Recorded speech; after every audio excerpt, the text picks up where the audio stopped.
বিসমিল্লাহির রহমানির রহিম। সম্মানিত বিনিয়োগকারী ভাই বোনেরা, আসসালামু আলাইকুম ওয়া রাহমাতুল্লাহি ওয়া বারাকাতুহু। আজ 5 এপ্রিল রোজ শনিবার। আশা করি আপনারা সকলেই শারীরিকভাবে সুস্থ আছেন এবং ভালো আছেন। আজকে আমি আপনাদের সাথে আপনাদের অনুরোধের কয়েকটি স্টক নিয়ে সংক্ষিপ্ত পরিসরে আলোচনা করব। আশা করি আপনারা সকলেই শুরু থেকে শেষ পর্যন্ত আজকের এই আলোচনাটি শুনবেন। যারা প্রথমবারের মতো আমাকে শুনছেন তাদেরকে বিনীতভাবে অনুরোধ করব অবশ্যই আমার চ্যানেলটি সাবস্ক্রাইব করবেন এবং আপনাদের অনুরোধের স্টক থাকলে সেটি অবশ্যই আপনারা কমেন্টসে লিখে আমাকে জানাবেন।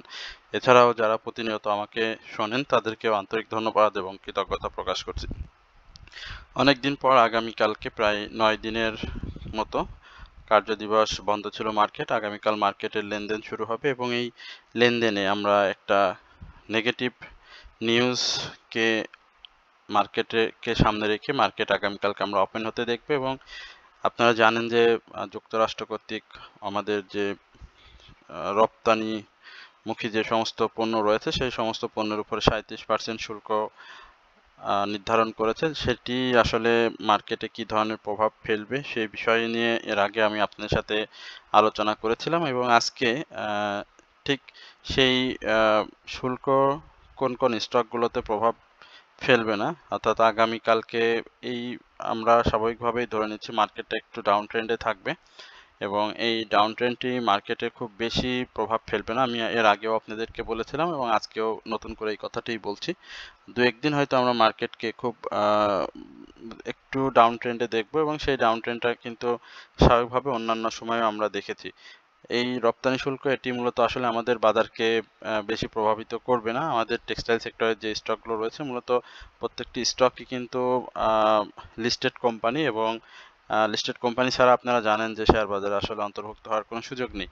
তো আশা করি মার্কেটগুলোর এই স্টকগুলোর যে ধরনের একটা হিউমার ছড়ানো হচ্ছে সাধারণ বিনিয়োগকারীদের মধ্যে যে মার্কেট আগামীকালকে অনেক পড়বে বা অনেক খারাপ যাবে, আসলে সেরকম কিছুই হবে না। দু একদিন হয়তো আমরা অনেক ক্ষেত্রে রবিবারকে অনেক সময় ব্ল্যাক সানডে পেয়ে থাকি, সে ধরনেরই হয়তো একটু ব্ল্যাক সানডে থাকবে, রবি সোম একটু ডাউন ট্রেন্ডে থাকবে, বাট পরবর্তীতে কিন্তু সময়ের সাথে সাথে মার্কেট আবারও ভালো হয়ে যাবে। সুতরাং আপনারা মার্কেট নিয়ে বেশি প্যানিক হবেন না এবং কালকের যে শুল্ক আরোপের যে ফলে যে সমস্ত স্টকগুলোতে আসলে প্রভাব পড়বে না সেই সমস্ত স্টকেরই কিছু স্টক আপনারা অনুরোধ করে জানতে চেয়েছিলেন, আমি সেটি আপনাদেরকে জানানোর চেষ্টা করছি। আপনারা জানেন যে ফার্মাসিউটিক্যাল সেক্টরে স্কয়ার ফার্মা এই স্টকটি খুবই ভালো একটি ফান্ডামেন্টালি স্টক। আমরা রপ্তানি ওষুধ শিল্পেরও আমাদের অনেক রপ্তানি রয়েছে।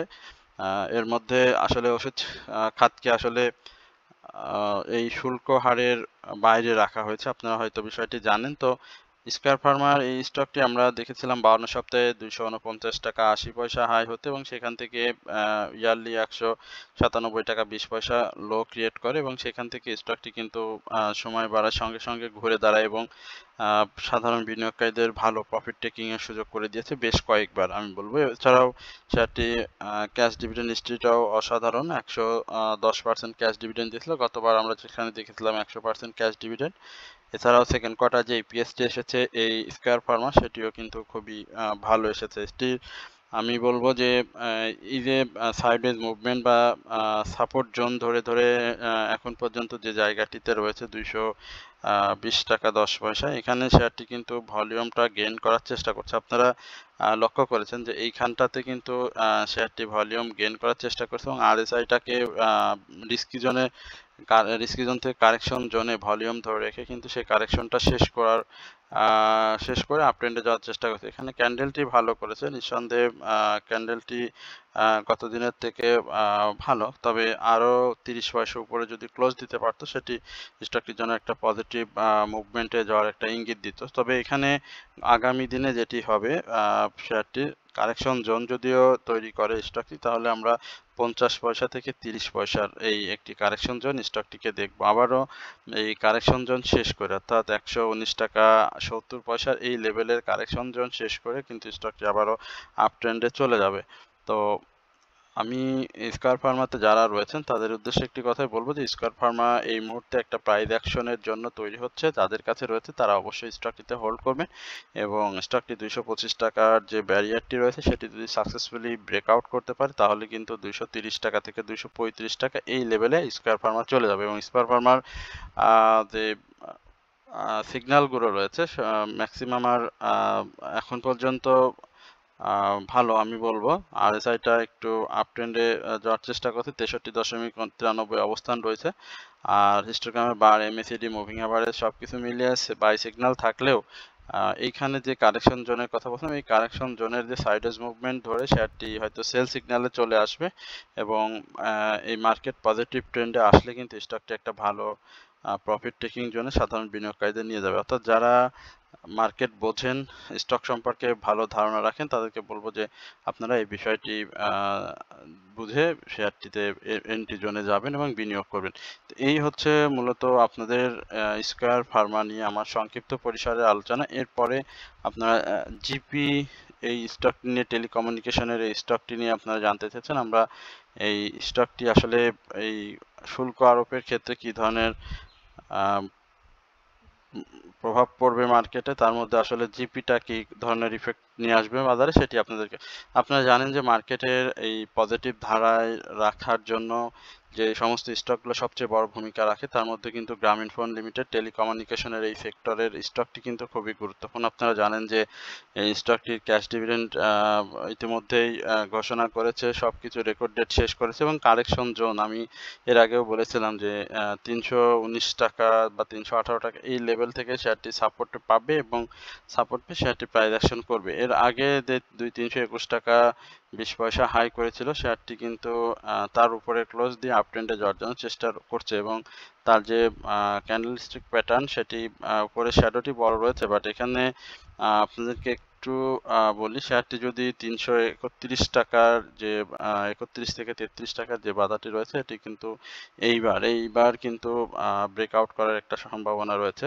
আপনারা দেখতে পাচ্ছেন তার আরএসআইটা কিন্তু আপ ট্রেন্ডে যাওয়ার চেষ্টা করছে এবং হিস্টোগ্রামের বার, এমএসিডি, মুভিং আভারেজ সেল সিগন্যাল রয়েছে এবং সেটিও কিন্তু ধূসর এবং ছোট হয়ে আসছে। ভলিউমটা যদি পেয়ে যাই আমরা, এটা খুব নিশ্চিতভাবেই বলতে পারি যে জিপি কিন্তু এই 333 টাকা এই লেভেলে এখন চলে আসবে। তার পি রেশিও, ইপিএস সবকিছু কিন্তু খুবই ভালো। অ্যাকচুয়ালি তার যে অ্যানুয়াল ইপিএস এসে সেটিও কিন্তু অনেক ভালো এসেছে। সেটি ফান্ডামেন্টালি অনেক ভালো। দীর্ঘমেয়াদী যারা বিনিয়োগ করেন তারা আসলে মূলত এই ধরনের স্টক থেকে ভালো প্রফিট টেক করতে পারেন।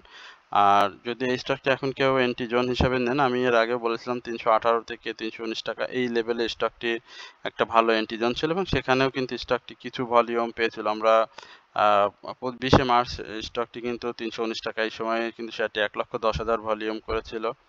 এছাড়াও বিভিন্ন সময় আমরা দেখেছি মার্চের বিভিন্ন সময় সে কিন্তু ভলিউমটা ধরে রেখেছে, অর্থাৎ 1 লক্ষর উপরে কিন্তু সে ভলিউমটা করেছে। তো এটি বলার অপেক্ষা রাখে না যে এই শুল্ক আরোপের ক্ষেত্রে এই জিপিতে কোনো ধরনের প্রভাব পড়বে না, এটি নিশ্চিতভাবেই বলা যায়। এবং এই ধরনের শেয়ার যাদের রয়েছে তারা অবশ্যই আগামী দিনের যে মার্কেটে যে একটি ডিজাস্টার আমরা অনেক বিনিয়োগকারীদের ভয় রয়েছেন, এটা বলবো যে এটা ভয় পাওয়ার কিছু নেই। এই ধরনের মিথ্যা ভয়ে কিন্তু আসলে এই জিপি অর্থাৎ গ্রামীণফোন কোনো প্রবলেম ফেস করবে না। এরপরে আপনারা জানতেছেন জেনেক্সিল ইনফোসিস লিমিটেড নিয়ে। এটি আপনারা জানেন যে বেশ কিছুদিন ধরে ডাউন ট্রেন্ডে রয়েছে। 52 সপ্তাহের হাই ছিল 62 টাকা 80 পয়সা, পূর্বে অনেক বেশি হাই ছিল। সেটি ন্যাব গত বছরের তুলনায় এবছরে বৃদ্ধি পেয়েছে, বাট কোয়ার্টারলি যে ইপিএস গুলো, ক্যাশ ডিভিডেন্ড সবকিছু ডিসবার্স না করার কারণে ইপিএস গুলো খারাপ, পাশাপাশি ডিসবার্স না করার কারণে সেটি জেড ক্যাটাগরিতে এখন লেনদেন হচ্ছে এবং এই স্টকটি ভালো স্টক, এখন রোল প্লে করতে পারছে না। আপনারা জানেন যে আইটি সেক্টরের যে স্লো মুভমেন্ট, সো এই মুভমেন্টের কারণে আমরা স্টকগুলোতে সেরকম কোনো প্রাইস অ্যাকশন দেখিনি। তবে এই স্টকটি এখন যে অব্যাহত যে ডাউন ট্রেন্ড, অর্থাৎ যে অবস্থাতে রয়েছে 24 টাকা 90 পয়সা, এখানে সে ইতিমধ্যে সেল সিগন্যালে রয়েছে। এর আগেও তার 52 সপ্তাহের হাই ছিল এই যে 22 টাকা 60 পয়সা। এই 24 টাকা থেকে 23 টাকা এই লেভেলগুলোতে মূলত সে সবসময় সাপোর্ট ধরে কিন্তু উঠে যায়। তো এবারও সে উঠে যাবে আশা করি। একই সঙ্গে ফাইবার অ্যাট হোমের যে বিষয়গুলো আপনারা দেখেছেন, যে ছোট্ট একটি অফার, আমরা যে সম্মেলন হলো, এই সম্মেলনে দেখেছি ভুটান বাংলাদেশ থেকে ফাইবার অ্যাট হোমের মাধ্যমে ইন্টারনেট নিতে আগ্রহী। তো এই নিউজটাতে আসলে কি ধরনের প্রভাব এই আইটি সেক্টরের উপর পড়বে সেটি আমাদেরকে আসলে আগামীকালকে আমরা এটা বুঝতে পারবো। তবে আমার যেটি মনে হয় যে খুব বেশি ইফেক্ট আসলে মার্কেটে পড়বে না, যেহেতু মার্কেটের একটি ভালো মার্কেট নিয়ে যে ধরনের একটা হতাশা সাধারণ বিনিয়োগকারীদের মধ্যে এই 37% শুল্ক নিয়ে রয়েছে, সেই শুল্কর প্রভাবটাই আসলে আমরা মার্কেটে দেখব খুব আগামী কালকে। তবে সেটি খুব বড় পরিসরে নয়, আমি বারবারই আলোচনার মধ্যে এই কথাটা কিন্তু আপনাদেরকে বারবার বলছি যে এটা নিয়ে বেশি প্যানিক হওয়ার কিছু নেই, মার্কেটে তেমন কোনো প্রভাবই পড়বে না। সুতরাং বিনিয়োগে যারা রয়েছেন সেভাবেই থাকবেন, আপনার হাতে রাখা যে শেয়ারটি রয়েছে সেটি আপনাকে আমি বলবো অপেক্ষা করার জন্য। আচ্ছা, এই জেনেক্সিলের বিষয় যেটি বলবো যে জেনেক্সিলের অবশ্যই 28 টাকার মুভমেন্টের উপরে আসতে হবে এবং 28 টাকার উপরে এসে তার মুভমেন্টটি হলে আমরা একটা সাস্টেনেবল মুভমেন্ট দেখবো এবং সেখান থেকে 33 টাকা থেকে 37 টাকা এই লেভেলে আসার একটা সম্ভাবনা রয়েছে। আর হিস্টোগ্রামের বার, এমএসিডি মুভিং এভারেজ এই সব কিছু মিলিয়ে সেল সিগন্যালে রয়েছে, সেটি তো আপনারা দেখতেই পাচ্ছেন। তো এই হচ্ছে মূলত জেনেক্সিল নিয়ে আমার সংক্ষিপ্ত পরিসরের আলোচনা। এরপরে আমার কাছে খুব বেশি আরেকটি স্টক আপনারা জানতে চাচ্ছেন, সেটা হচ্ছে সিমেন্ট সেক্টরের একটি স্টক। আমরা সেই সিমেন্ট সেক্টরের স্টক নিয়ে আপনার সাথে কথা বলবো, সেটি হচ্ছে কনফিডেন্স সিমেন্ট। আমরা একটু কনফিডেন্স সিমেন্ট নিয়ে আপনার সাথে সংক্ষিপ্ত পরিচয়।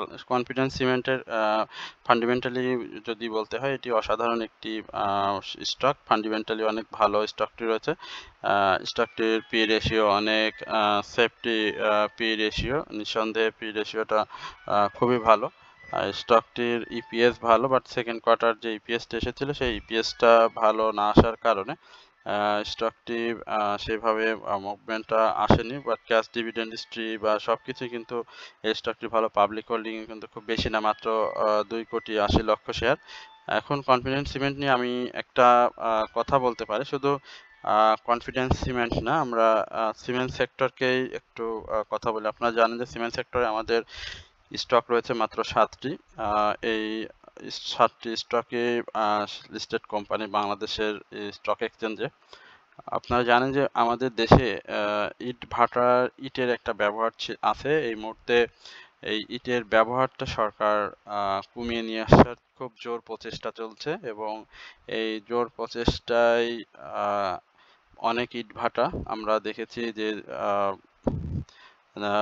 বাংলাদেশ পরিবেশ অধিদপ্তর কর্তৃক যে ভ্রাম্যমাণ আদালত বা মোবাইল কোর্ট পরিচালনা করা হচ্ছে এবং সেখানে অনেক ইটের ভাটাকে গুঁড়িয়ে দেওয়া হচ্ছে। বাংলাদেশের সমস্ত জায়গায় ইটের ভাটার যে বায়ু দূষণ বা যে ধরনের মাটি খনন করে মাটি নষ্ট করা বা গাছপালা কেটে ধ্বংস করা, সব কিছু মিলিয়ে এই আপনার ইটের ভাটার যেই ব্যবহার সেটিকে একেবারে জিরো টলারেন্স নিয়েছে সরকার এবং এটা আর ব্যবহার করা হবে না, অর্থাৎ ইট উৎপাদন করা হবে না। এবং সেক্ষেত্রে তারা, আপনারা জানেন যে এক ধরনের ইট তৈরি করা হচ্ছে যেটাকে আমার সঠিক ব্যবহার মনে করতে পারতেছি না। এই ইটে ইটে ব্লক ইট যেটাকে বলা হয়, ব্লক তৈরি করা হচ্ছে, যেটা ঘর বাড়ি নির্মাণ করা হবে এবং এই নির্মাণে আপনারা জানেন যে সিমেন্টের ব্যবহার করা হবে, অর্থাৎ এই ব্লক তৈরিতে সিমেন্টের ব্যবহার করা হবে এবং এই নিউজটা হয়তো আমরা খুব তাড়াতাড়ি পাবো এবং এই সিমেন্ট সেক্টরে যে ব্লক তৈরি হবে এই ব্লকে কিন্তু ব্লক ইট যেটা তৈরি হবে, ব্লক ইট, এই ইটে কিন্তু সিমেন্ট এবং পাথর ব্যবহার করা হবে। এই সুতরাং আমরা যেটা জানতে পেরেছি বা এখন পর্যন্ত জানি যে এই সিমেন্টকে প্রাইস অ্যাকশনে নিয়ে আসার জন্য একটা স্টকগুলোকে একটা ডাউন ট্রেন্ড ক্রিয়েটের মাধ্যমে একটা পক্ষ কিন্তু কাজ করছে এবং খুব শীঘ্রই আমরা হয়তো সিমেন্ট সেক্টরকে হয়তো খুব চাঙ্গা একটি সেক্টরে দেখতে পাবো, কারণ ইটের যে ব্যবহার সেটি বন্ধ হচ্ছে এবং ব্লক ব্যবহার হবে এবং সেখানে সিমেন্ট ব্যবহার হবে। সিমেন্টের যে বর্তমান প্রাইস সেটাকে একটা দ্বিগুণ ভাবে হওয়ার একটা সম্ভাবনা তৈরি হয়েছে, যেটা হলে হয়তো এই সিমেন্ট সেক্টরে চেঞ্জ হলে, হয়তো বলবো না, এটা হবে, খুব শীঘ্রই হয়ে যাবে এবং সেটা আপনারা নিজেরাই জানতে পারবেন। তখন কিন্তু সিমেন্ট সেক্টরকে একটা অন্যান্য রূপে আমরা দেখতে পাবো। এখানে অনেকেই দীর্ঘমেয়াদে কিন্তু বিনিয়োগ করছেন এই সিমেন্ট সেক্টরের বিভিন্ন স্টকে, ভালো ফান্ডামেন্টাল স্টকে তারা বিনিয়োগ করছেন। সুতরাং এই কনফিডেন্স সিমেন্টটা যেহেতু ভালো, আমরা দেখেছি অনেক ক্ষেত্রে কনফিডেন্স সিমেন্টের ব্যবহার রয়েছে ভালো, বাংলাদেশের অনেক নির্মাণ সামগ্রীতে সিমেন্ট সেক্টরের যে কনফিডেন্স সিমেন্ট সেটি কিন্তু ব্যবহার হয়। যদিও সিমেন্ট সেক্টরের এই কনফিডেন্স সিমেন্ট বর্তমান যে প্রাইস অ্যাকশন সেটি কিন্তু 51 টাকা 60 পয়সা। সবকিছু মিলিয়ে আমি সংক্ষিপ্তভাবেই বলি যে এটি সেল সিগনালে রয়েছে, বাই সিগনালে রয়েছে। এখানে কারেকশন জোন শেষ করেই সে এখানে রয়েছে। এখানে খুব বেশি ডাউন ট্রেন্ডে স্টকটি যাওয়ার সম্ভাবনা নেই।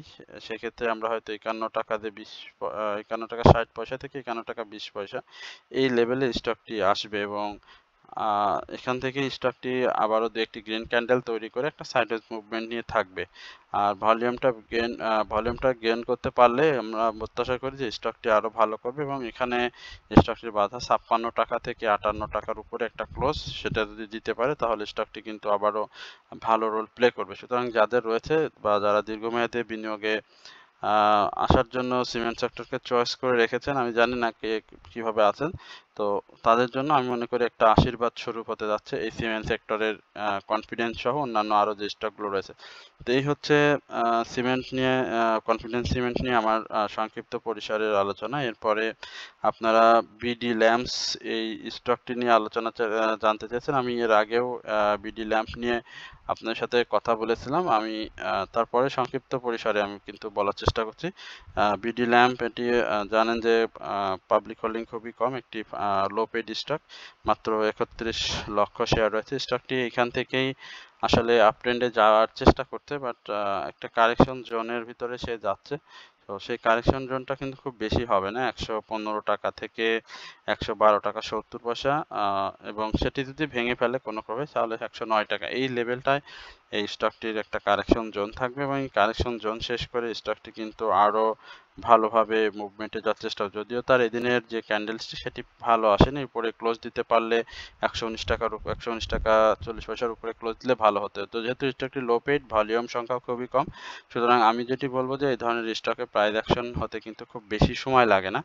আমি এই বন্ধের মধ্যেও আপনাদের সাথে বিডি ল্যাম্পস নিয়ে কথা বলেছি, তারপরেও আপনাদের যেহেতু অনুরোধের স্টক সেটি নিয়ে বারবার কথা বলতে আমার কোনো সমস্যা নেই। তো আর এটি কারেকশন জোনে রয়েছে, একই সঙ্গে সেল সিগন্যালে রয়েছে, আশা করি স্টকটি ভালো করবে। যাদের রয়েছে তাদেরকে অপেক্ষা করার জন্য বলবো। এরপরে সর্বশেষ আরেকটি স্টক নিয়ে আপনার সাথে কথা বলবো। এটা আপনাদের food and allied sector, sorry food না, এটা ছিল ট্যানারি ইন্ডাস্ট্রিজের একটি সেটি হচ্ছে অ্যাপেক্স ফুড। আমরা অ্যাপেক্স ফুড নিয়ে একটু কথা বলি। অ্যাপেক্স ফুডের কি অবস্থা? অ্যাপেক্স ফুড, হ্যাঁ, আমরা অ্যাপেক্স ফুডের যে বিষয়টি দেখতে পাচ্ছি যে আপনারা জানেন যে অ্যাপেক্স ফুডওয়্যার লিমিটেডের এটি ট্যানারি ইন্ডাস্ট্রিজের লো পেড একটি স্টক, পাবলিক হোল্ডিং মাত্র 65 লক্ষ শেয়ার। স্টকটি ক্যাশ ডিভিডেন্ডের পাশাপাশি স্টক ডিভিডেন্ড দিয়ে এবার একটু শেয়ার সংখ্যা বাড়িয়ে ফেলেছে। সেকেন্ড কোয়ার্টার ইপিএসটাও ভালো, সে ইয়ারলি 52 সপ্তাহের হাই ছিল 270 টাকা, সেখান থেকে স্টকটি দেখতে পাচ্ছেন যে একটা কারেকশন মার্চের পুরোটা সময় ধরে কিন্তু একটা কারেকশন স্টকটিতে আমরা দেখেছি এবং গত দুদিন ধরে সে প্রাইস অ্যাকশনের জন্য চেষ্টা করছে, বাট এখানকার যে ক্যান্ডেলটি করছে এখানে কিন্তু ক্যান্ডেলটি ভালো আসেনি। এখানে সেটি সাপোর্ট জোন ধরেই আমি মনে করি যে রয়েছে এবং সেই সাপোর্ট জোনটা 203 টাকা থেকে 204 টাকা এই লেভেলে। মুভিং এভারেজ অনুযায়ী সেল সিগন্যালে নাই বা বাই সিগন্যালে এখন পর্যন্ত প্রাইস অ্যাকশন অনুযায়ী আমরা বাই সিগন্যালে দেখতে পাচ্ছি, বাট হিস্টোগ্রামের বার বা এমএসিডিতে কিন্তু সেটি সেল সিগন্যালে রয়েছে। আমি এই স্টকটি সম্পর্কে একটু বলতে পারবো যে এটি 211 টাকা যে রিসেন্ট হাইটি রয়েছে এটি কিন্তু এবার সে সাকসেসফুলি ব্রেকআউট করবে অ্যাপেক্স ফুডওয়্যার লিমিটেডের এই স্টকটি, এবং স্টকটি আগামী দিনে মার্কেটে ভালো করবে নিঃসন্দেহে বলা যায়, এবং সে 212 টাকার উপরে ক্লোজ দিতে পারলে স্টকটি 222 প্রথমত 22 টাকা এবং 225 টাকা এই লেভেলে আমরা একটা প্রাথমিকভাবে একটা প্রফিট টেকিং এর ভালো সুযোগ পাবো। সেটি ন্যাব অনেক ভালো 431, নেট অ্যাসেট ভ্যালু ইপিএস ভালো, যদিও পি রেশিওটা একটু বেশি রয়েছে, বাট সেটিও খুব বেশি একটা ইফেক্ট পড়বে না।